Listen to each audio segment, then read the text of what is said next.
नमस्कार साथियों, कैसे हैं आप लोग। आप लोग तो बढ़िया होंगे, लेकिन आप लोगों का जो म्यूचुअल फंड है ये बढ़िया नहीं चल रहा होगा। आप लोगों के मन में ये डर सता रहा होगा कि जो भी अपना इन्वेस्टमेंट हम कर रखे हैं उनका क्या हाल होगा। जो अभी यहाँ पे सिचुएशन चल रही है इसराइल और ईरान के बीच में, जो अभी टेंशन चल रही है, उसको लेकर मार्केट का क्या असर हो सकता है, इसी के बारे में इस वीडियो में हम बात करने वाले हैं, आपसे डिस्कस करने वाले हैं। अगर आप भी अपने पैसे को म्यूचुअल फंड में इन्वेस्ट करते होंगे या फिर स्टॉक में इन्वेस्ट करते होंगे तो ये वीडियो आपके लिए बहुत ही ज़्यादा इंपॉर्टेंट होने वाला है। क्योंकि इस वीडियो में आप दोस्तों देखने वाले हैं, अगर आप इन्वेस्ट कर रहे होंगे ना तो अभी मार्केट में क्या क्या हो सकता है। और इसी एक गलती की वजह से मैं आपको बताना चाहूँगा, लगभग 90% ऐसे लोग हैं दोस्तों, 90% ऐसे लोग हैं जो कि इस क्रैश में नुकसान उठा सकते हैं। तो इसीलिए इस वीडियो को पूरा एंड तक जरूर देखिएगा। यहाँ पर दोस्तों आप क्या देख सकते हैं, मैं आपको इस वीडियो में क्या क्या डिलीवर करने वाला हूँ आपको ये बता देता हूँ। सबसे पहले यहाँ पे कि वॉर में मार्केट क्यों गिरता है इसके बारे में समझने को हमें मिलेगा। साथ में कौन सा ऐसे म्यूचुअल फंड जो कि इस समय ज्यादा टूट सकते हैं, और इसके साथ साथ कौन से ऐसे म्यूचुअल फंड है जो कि चुपचाप भाई मार्केट से पैसे बना सकते हैं, इसके बारे में आपको इस वीडियो में जानने को मिलेगा। और साथ में ही एक एग्जांपल के लिए एक प्रैक्टिकल पोर्टफोलियो की स्ट्रेटजी आपके साथ शेयर करने वाला हूं, जो कि आपको ये जानने को मिलेगा, सीखने को मिलेगा। अगर आप अपना इन्वेस्टमेंट करते हो और इन्वेस्टमेंट किए हो, खास करके इस समय जो भी चल रहा है मार्केट की सिचुएशन, उसमें कैसे अपने आप को हैंडल किया जाता है। इस वीडियो में दी गई जानकारी केवल शिक्षा और जानकारी के उद्देश्य से है। कोई भी निवेश करने से पहले अपने वित्तीय सलाहकार से सलाह जरूर लें। दोस्तों यहाँ पर सबसे बड़ा सवाल क्या उठ रहा है कि जो भी इजराइल और ईरान के बीच जो टेंशन चल रहा है दोस्तों, इसको लेकर मार्केट पे क्या असर है। अभी आप देख ही रहे होंगे कि सेंसेक्स का हाल, निफ्टी का हाल, जो भी मार्केट की सिचुएशन है, लगभग जो मार्केट बंद हुई थी हमने देखा पिछले 1000 पॉइंट पे तो सेंसेक्स बंद हुआ था। मतलब काफ़ी बड़ी हमें यहाँ पे गिरावट देखने को मिली थी, उसके बाद मार्केट क्लोज हो गई। और साथ ही साथ दोस्तों गोल्ड और सिल्वर में भी हमें काफ़ी ज़्यादा यहाँ पर उछाल देखने को मिला था एक दिन के अंदर में। उसके बाद से मार्केट क्लोज हो गई होली के उपलक्ष्य में। अभी होली के बाद जैसे ही मार्केट खुल रही है, आप देखेंगे कि उसका हाल क्या हुआ है मार्केट का। और साथ में एक चीज और आप देखते हैं, जब भी मिडिल ईस्ट में ऐसे सिचुएशन आती है, ऐसे चीजें होती हैं, तो जब टेंशन बढ़ता है ना, तो यहाँ पर जो ऑयल के प्राइस है दोस्तों ये भी बढ़ने लग जाते हैं। क्योंकि कहा जाता है कि जो ऑयल का मेन सोर्स है, जहां से क्रूड ऑयल वगैरह आते हैं, तो ये मिडिल ईस्ट ही माना जाता है। तो यहाँ पर प्राइस बढ़ने लग जाते हैं। साथ में मार्केट में फियर जब आता है तो ऑयल और गोल्ड सेक्टर में तेजी देखने को मिल सकती है, और एक फॉरेन इन्वेस्टर पैसा निकालते हैं। साथ में सेंसेक्स और निफ्टी भी गिरने लगता है, जो कि स्क्रीन पे आप देख पा रहे होंगे। अब दोस्तों यहाँ पर सवाल उठता है, जब इतनी सारी चीज़ें होती हैं, जब भी पैसे अपने मार्केट में हम इन्वेस्ट करते हैं, तो हमें किन बातों को हमें ध्यान में रखना चाहिए। मैं आपको एक एक करके सारी चीज़ें समझाऊंगा, और आपके लिए मैं यहाँ पर लेकर आया हूँ स्क्रीन पे, साथ में पूरा डिटेल आपको दिखाऊंगा कि पीछे ऐसा मार्केट में हो चुका है कि नहीं हुआ है। तो यहाँ पर जस्ट आपको एग्जाम्पल दिखाता हूँ दोस्तों, आप देखेंगे तो आपको समझ में आएगा कि 2020 में ऐसा हुआ था, जब कोविड क्रैश आया था तो भी मार्केट ने ऐसे ही रिएक्ट किया था। साथ में 2022 में रसिया और यूक्रेन का जब वार हो रहा था ज़्यादा, तो यहाँ पर भी मार्केट में ऐसे करेक्शन देखने को मिले थे। हर बार मार्केट गिरा है और हर बार कुछ महीने बाद नया हाई भी बना है। तो यहाँ पर आप लोगों को डरने वाली बात नहीं, बस समझदारी से अपने पोर्टफोलियो को बैलेंस करने वाली बात है। इस समय जिसने अपने पोर्टफोलियो को सही तरीके से बैलेंस कर लिया, बना लिया, आगे चल के अपने पोर्टफोलियो में वही अच्छा खासा परफॉर्मेंस देख पाता है। ठीक है, चलिए मैं आपको दिखाता हूँ स्टेप बाय स्टेप और समझाता हूँ। ठीक है, अब यहाँ पर एक चीज आपको देखना दोस्तों, मैं आपको बताता हूँ, जो लोग ऐसे लोग हैं जो कि शॉर्ट टर्म में इन्वेस्ट करते हैं और डर जाते हैं मार्केट से, उनके लिए भी मार्केट नुकसान दे सकता है। क्योंकि शॉर्ट टर्म में डर और लॉन्ग टर्म में आपको रिवॉर्ड देखने को मिलता है मार्केट से। आप अगर मार्केट में पहले से ऑलरेडी इन्वेस्ट किए होंगे तो आपको ये बातें पता होंगी। कौन म्यूचुअल फंड ऐसे हैं जिन पे ज्यादा प्रेशर देखने को मिल सकता है, स्क्रीन पे आप देख पा रहे होंगे। यहां पर दोस्तों जो स्मॉल कैप कैटेगरी है ना, इनमें सबसे ज्यादा प्रेशर देखने को मिल सकता है, क्योंकि जो स्मॉल कैप कंपनीज होती हैं ये काफी ज्यादा वोलेटाइल होती हैं।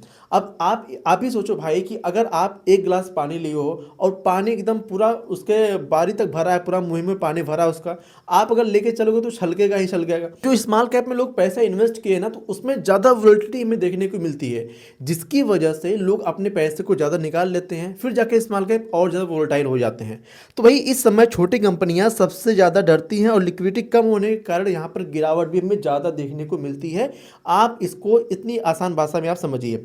और दोस्तों यहाँ पर एक और चीज है जहां पर स्लो डाउन ज्यादा देखने को मिल सकता है, इंपैक्ट देखने को ज्यादा मिल सकता है, वो है दोस्तों आईटी सेक्टर के फंड। ठीक है, आईटी सेक्टर के फंड में हमें गिरावट ज्यादा देखने को मिल सकती है। अभी आप देख भी रहे होंगे जिनके पोर्टफोलियो में आईटी सेक्टर के फंड होंगे, उनको यहाँ पे उनका दिख रहा होगा। ठीक है, साथ में ग्लोबल शटडाउन का भी डर है, यहाँ पे डॉलर का प्रेशर है, अर्निंग इम्पैक्ट यहाँ पर लोगों को पड़ सकता है। दूसरी चीज़ दोस्तों यहाँ पर फ्यूल डिपेंडेंट सेक्टर, यहाँ पर ऑयल महंगा होगा, जहाँ पर भी खर्च बढ़ेगा। आप देख रहे होंगे कि आप भी बहुत सारी ऐसी चीज़ें देख रहे होंगे जहाँ पर महंगाई धीरे धीरे बढ़ रही हैं। पेट्रोल डीजल के दाम भी बढ़ रहे हैं। अब पेट्रोल डीजल से जो भी चीज़ें बनाई जा रही हैं, अब भाई देखो ट्रांसपोर्टेशन बढ़ेगा तो हर चीज़ में कॉस्ट बढ़ेगा। तो जो ऑयल डिपेंडेंट जितने भी सेक्टर, जितनी भी चीज़ें यहाँ पर खर्चा बढ़ सकता है, इस पर भी इम्पैक्ट देखने को मिलेगा। तो अगर आप शॉर्ट टर्म में रिटर्न देख रहे हो भाई, तो यहाँ पर ये जो कैटेगरी है इसमें आपको ज़्यादा रिस्क देखने को मिल सकता है। मतलब ये काफ़ी ज़्यादा वोलेटाइल हो सकते हैं। अब जैसा कि मैंने आपको ऑलरेडी अभी आगे बताया वीडियो शुरू होने के पहले ही, कि अभी आगे हम ये भी समझेंगे कि ऐसे कौन से सेक्टर हैं जहां पर हमें हाइप देखने को मिल सकती है। तो इसको भी जरा सा हम समझेंगे जस्ट एजुकेशनल पर्पस के लिए, ठीक है। अब यहाँ पे हम एक और चीज़ पे बात करने वाले हैं कि ऐसा कौन सा सेक्टर है जहां पर ये चांसेस थोड़ा सा ज़्यादा बन रहे हैं कि यहाँ पर थोड़ा सा पैसा बन सकता है। स्क्रीन पर आप देख पा रहे होंगे दोस्तों, असली सवाल यही आता है कि पैसा कहाँ बन सकता है। आप ये समझो कि जब किसी चीज़ की ज़रूरत ज़्यादा होती है, डिमांड ज़्यादा होती है, सप्लाई कम होती है, तो वो चीज़ें उनका रेट बढ़ता है, ठीक है। अभी क्या चीज़ की डिमांड है आप देखिए, मतलब अभी क्या चल रहा है, युद्ध चल रहा है। अब युद्ध में कौन सी चीज़ें का डिमांड है भाई, डिफेंस सेक्टर। मतलब जो सेक्टर का ज़्यादा यूज़ हो रहा है, यानी डिफेंस सेक्टर, हर कोई कंट्री अपने डिफेंस को मजबूत करने के लिए ज़्यादा पैसा वहाँ पे इन्वेस्ट करेगी, ठीक है। तो डिफेंस सेक्टर में हमें यहाँ पर तेज़ी देखने को मिल सकती है, ठीक है, डिफेंस सेक्टर में। एंड यहाँ पर एक और चीज़ मैं आपको दिखाना चाहूँगा दोस्तों, आप यहाँ पे देख पा रहे होंगे, जब वॉर टेंशन होता है ना, तो डिफेंस की स्पेंडिंग बढ़ती है, ठीक है। डिफेंस की जब स्पेंडिंग बढ़ती है, जिसके चलते यहाँ पर कंपनियाँ ग्रोथ भी होने की संभावना ज़्यादा है। और यहाँ पर ऐसी कौन सी कंपनी है आप लोगों को पता ही होगा, लेकिन जस्ट एजुकेशनल पर्पज़ के लिए एग्जाम्पल के लिए अगर हम बात करें तो हिंदुस्तान इलेक्ट्रॉनिक्स लिमिटेड यानी HAL, साथ में भारत इलेक्ट्रॉनिक्स लिमिटेड BEL, ठीक है। इन कंपनियों को स्टॉक भी आप देखेंगे अभी तो पीछे के मुकाबले यहाँ पर कुछ ना कुछ हमें यहाँ पे ग्रोथ जरूर देखने को मिल सकती है। आगे हम और देखते हैं। और आपको एक बात को ध्यान में रखना है कि जो ये high risk and high reward category है ना, इसमें समझ कर ही हमें इन्वेस्टमेंट करना चाहिए, क्योंकि शॉर्ट टर्म में हमें यहाँ पर ज़्यादा रिस्क भी देखने को मिल सकता है। यानी पोर्टफोलियो का अपना छोटा हिस्सा हमें यहाँ पे रखना हमारे लिए सही हो सकता है। अपना बहुत ही ज़्यादा एक्सपोजर हम ऐसे पोर्टफोलियो में ना रखें तो ही हमारे लिए बेहतर हो सकता है। साथ में दोस्तों एक और चीज़ जिसको एवरग्रीन माना जाता है लोगों के द्वारा, जो बड़े बड़े इन्वेस्टर जो समझते हैं, लेकिन जो छोटे इन्वेस्टर ये चीज़ों को नहीं समझ पाते, ठीक है। कौन सी चीज़ है दोस्तों, गोल्ड, सिल्वर। जब ऐसी सिचुएशन आती है, जब मार्केट में काफ़ी ज़्यादा अनसर्टेनिटी बढ़ती है, मार्केट में बहुत ही ज़्यादा उतार चढ़ाव बढ़ते हैं, तो एक चीज़ है जो कि संभालती है, वो है दोस्तों गोल्ड और सिल्वर।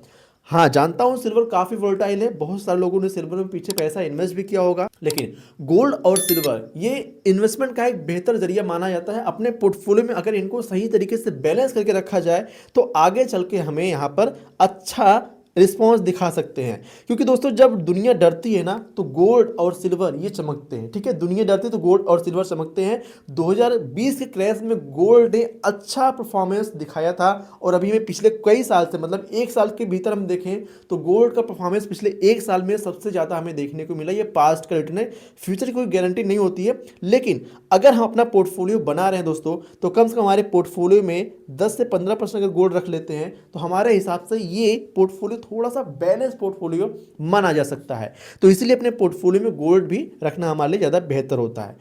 तो तीसरी चीज़ दोस्तों हम बात करते हैं, हमने दो चीज़ों की बात कर ली है, पहला डिफेंस सेक्टर, दूसरा दोस्तों यहाँ पर हो गया गोल्ड का ETF वगैरह, या फिर गोल्ड अगर आप फिजिकल फॉर्म में खरीदते हैं तो भी आपके लिए बेनिफिशियरी हो सकता है। अब बहुत सारे लोग क्या करेंगे, गोल्ड का ज्वेलरी बनवा लेंगे। देखिए ज्वेलरी बनवाना गलत चीज़ नहीं है दोस्तों।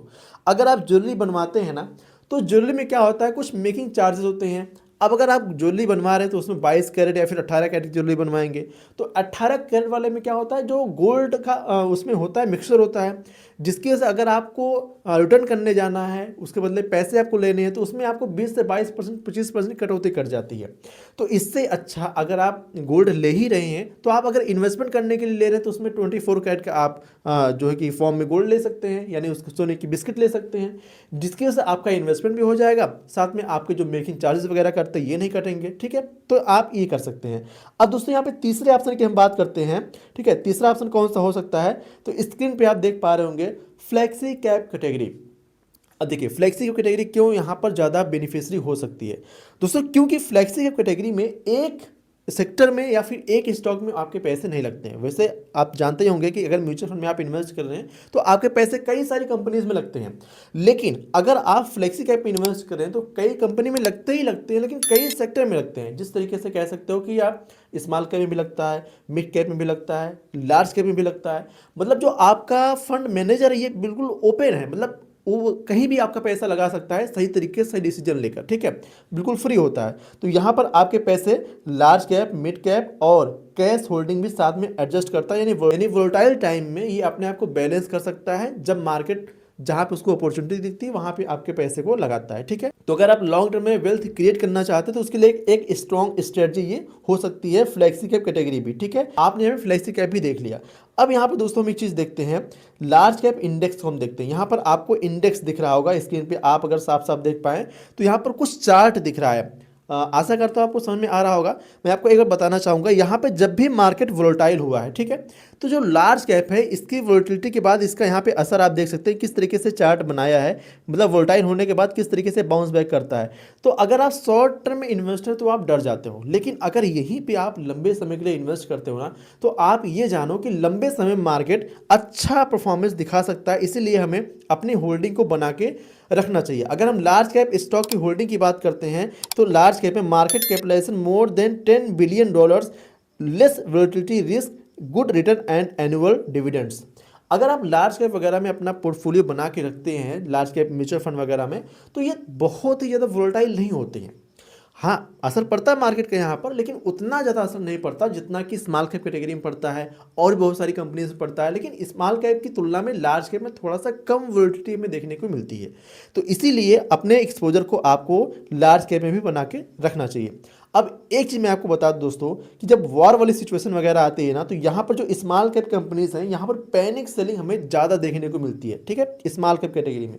लेकिन यहाँ पर जो लार्ज कैप कंपनी है इनके कंपेरेटिवली थोड़ा सा कम हमें यहाँ पर सेलिंग देखने को मिलती है, क्योंकि जो लार्ज कैप कंपनी होती है थोड़ा स्टेबल ज़्यादा होती है, ठीक है। तो इसीलिए हमें अपने पोर्टफोलियो को सही तरीके से बनाना चाहिए। अब एक चीज़ आपको बताता है स्मार्ट इन्वेस्टर अभी क्या कर रहा होगा, ठीक है। जिस तरीके से हम मार्केट में डर रहे हैं कि अब अपने पैसे के साथ हम क्या करेंगे, मार्केट में काफ़ी ज़्यादा यहाँ पर वोलेटिलिटी बनी हुई है, तो जो स्मार्ट इन्वेस्टर हैं आखिर ये अभी क्या कर रहे हैं जो अभी हम सिचुएशन देख पा रहे हैं। तो जो स्मार्ट लोग हैं दोस्तों ना, यहाँ पर ये एसआईपी बंद नहीं करेंगे। आप इतनी बात जान लो कि एसआईपी ये बंद नहीं करने वाले हैं, क्योंकि इनको पता है कि मार्केट में पैसे तभी बन सकते हैं जब मार्केट में लगातार हम बने रहेंगे। साथ में गिरावट में ये एक्स्ट्रा बाई करते हैं कि भाई यहाँ पे सस्ता खरीदने वाला मौका है। अब आप ही सोचो कि जब मार्केट में, अगर एग्जाम्पल के लिए मान लेते हैं जैसे कि गोल्ड का भाव अभी चल रहा था 50,000 60,000 प्रति 10 ग्राम, तो वहाँ पर लोग खरीदने उतना ज़्यादा नहीं जा रहे थे। लेकिन जैसे ही गोल्ड का प्राइस हो गया भैया 1.5 लाख रुपया, अब यहाँ पर लोग सोच रहे कैसे हम गोल्ड खरीद ले, मतलब कहाँ से पैसे लेके आए गोल्ड खरीद ले। मतलब महंगाई बढ़ रही है, साथ में डिमांड भी लोगों की बढ़ रही है। तो यहाँ पर जब गोल्ड गिरता है या फिर कोई भी सामान मान लेते खरीदने आप जाते हो, अगर उसका प्राइस कम है तो ये सही समय होता है उसको खरीदने का। लेकिन जब प्राइस ऑलरेडी बढ़ चुका होता है तो महंगे दाम पर नहीं खरीदना चाहिए, लेकिन लोग ये बातें नहीं समझते हैं। तो भाई जो स्मार्ट इन्वेस्टर ना ये देखेंगे भाई गिरावट अभी हो रहा है, यानी मार्केट नीचे है, सस्ते में मिल रहा है चीज़ें, तो सस्ते में हमें खरीद लेना चाहिए। तो यहाँ पर स्मार्ट लोग खरीदेंगे। तीसरी चीज़ दोस्तों, न्यूज़ देखकर लोग पैनिक नहीं करेंगे। ये बहुत ही बड़ी चीज़ है दोस्तों। यहाँ पर जो इन्वेस्टर, जो स्मॉल कैप इन्वेस्टर कह सकते हो या फिर जो छोटे इन्वेस्टर, रिटेल इन्वेस्टर हैं, ये न्यूज़ बहुत देखते हैं। और न्यूज़ में अगर कोई चीज़ें 1% हुई है तो उसको 100% दिखाते हैं। अगर वाकई में 100% हुई चीज़ है तो उसको 1000% बना के दिखा देते हैं, जिसकी वजह से ये बहुत ही पैनिक वाला माहौल बन जाता है। तो ऐसे में आपको बार बार न्यूज़ नहीं देखना है, एक बार दो बार आपने खबर देख लिया बस, उससे आपको नहीं देखना चाहिए। अब क्योंकि जो क्रैश में इन्वेस्ट करता है भाई वही 2-3 साल बाद हीरो बन सकता है, तो इसीलिए आपको डाउन मार्केट में इन्वेस्टमेंट करने की अपॉर्चुनिटी होती है। ये बात फैक्ट है कि भाई मार्केट में काफ़ी ज़्यादा वोलेटाइल है, तो मार्केट में उन्हीं पैसे को लगाना चाहिए जिन पैसे पे आप रिस्क लेने की क्षमता जो आपकी हो, उसी के साथ आपको पैसा अपना इन्वेस्ट करना चाहिए। बाकी अगर आप सेफ इंस्ट्रूमेंट में ज़्यादा इन्वेस्टमेंट करना पसंद करते हैं तो आप सेफ में इन्वेस्ट करें, अगर आप ज़्यादा रिस्क नहीं लेना चाहते हैं। साथ में अगर आप रिस्क लेके इन्वेस्ट करना चाहते हैं तो गोल्ड और सिल्वर में अपना एक्सपोजर बना के रखें। अब हम बात करते हैं प्रैक्टिकल पोर्टफोलियो की स्ट्रेटजी कौन सी हो सकती है। देखिए ये इलस्ट्रेशन ओनली है, कोई आपको सलाह नहीं है। अगर देखें यहाँ पर दोस्तों, अगर हम 5,000 रुपये की SIP शुरू करना चाहते हैं और हम थोड़ा एग्रेसिवली इन्वेस्ट करना चाहते हैं, मतलब थोड़ा ज़्यादा रिस्क लेके 5,000 एसआईपी अगर इन्वेस्ट करना चाहते हैं तो 40% अगर हम फ्लेक्सी कैप में रखें तो हमारे लिए ज़्यादा बेहतर हो सकता है। अगर 30% लार्ज कैप में रखें, अगर मुझे इन्वेस्ट करना होता तो मैं किस तरीके से करता आपको यहाँ पे बता रहा हूँ। साथ में गोल्ड में और डिफेंस और मैन्युफैक्चरिंग सेक्टर में कुछ इस तरीके से अपना एक्सपोजर हम बना सकते थे अगर हमें इन्वेस्टमेंट करना हो इस समय। ठीक है, मैं आपको रिकमेंड बिल्कुल भी नहीं कर रहा हूँ। अगर लो रिस्क के इन्वेस्टर है, मतलब बहुत ही ज़्यादा रिस्क नहीं लेना चाहते मार्केट से, मतलब एक सिंपल इन्वेस्टिंग चाहते हैं, तो यहाँ पर लो रिस्क लिए 50% भाई लार्ज कैप उनके लिए बेहतर हो सकता है और 30% फ्लेक्सी कैप एंड 20% गोल्ड वगैरह भी ठीक ठाक हो सकता है। हाई रिस्क इन्वेस्टर जो दोस्तों यहाँ पर 30% flexi cap, 30% mid cap and 20% defence and 20% gold, ये हो सकता है उनके लिए जो बहुत ही हायर रिस्क या फिर एग्रेसिव इन्वेस्टर कह सकते हैं, उनकी कैटेगरी में आते हैं। ये सिर्फ उदाहरण है, आपको कोई भी यहाँ पर सलाह हम नहीं दे रहे हैं। आप इन बातों को जस्ट एजुकेशनल पर्पस के लिए, सीखने के पर्पस के हिसाब से आप देख सकते हैं, कोई भी आपको सलाह नहीं है। अब यहाँ पे एक और चीज आपको बता दें दोस्तों, वार से डर तो सबको लगता है भाई, लेकिन इंडिया की ग्रोथ स्टोरी अभी स्ट्रांग हमें दिख रही है। एसआईपी का इनफ्लो दोस्तों यहाँ पर रिकॉर्ड हाई पर है, साथ में GDP growth stable, retail principal strong हमें ये दिख रहा है। मार्केट हमेशा न्यूज से नहीं चलता, अर्निंग और पेशेंस से चलता है। तो हमें ये चीज़ें समझकर हमें अपने इन्वेस्टमेंट को बरकरार रखना चाहिए, समझना चाहिए और देखना चाहिए। न्यूज़ को देखकर आप डरो नहीं। अगर आप हर डर में पैसा निकालोगे तो वेल्थ आप नहीं बना सकते। इसीलिए आपको जो क्रैश यहाँ पर आता है, आपका इन्वेस्टमेंट करने की अपॉर्चुनिटी आती है, तो आपको डरना नहीं है। आपको अपना इन्वेस्टमेंट बनाए रखना है जिसकी वजह से लॉन्ग टर्म में आप वेल्थ बना पाओ। बाकी आप अपने फाइनेंशियल एक्सपर्ट से सलाह ले सकते हैं इस चीज़ के बारे में, इस सिचुएशन के बारे में। अगर आप चाहो तो अगली वीडियो, अगर हम 10,000 रुपये की एसआईपी करते हैं या फिर 1,000 रुपये की एसआईपी करते हैं, अगले 4-5 साल तक करते चले जाते हैं, इस सिचुएशन को देखते हुए तो कितना हम बना सकते हैं, अगर इसके बारे में आपको जानना है तो इस चैनल को फटाफट सब्सक्राइब कर लीजिएगा। वीडियो को लाइक कर दीजिएगा, जो आपको बटन दिख रहा है इस पर क्लिक करके वीडियो को लाइक कीजिएगा और चैनल को सब्सक्राइब करना मत भूलिएगा। अपने दोस्तों को इस वीडियो को शेयर कीजिएगा।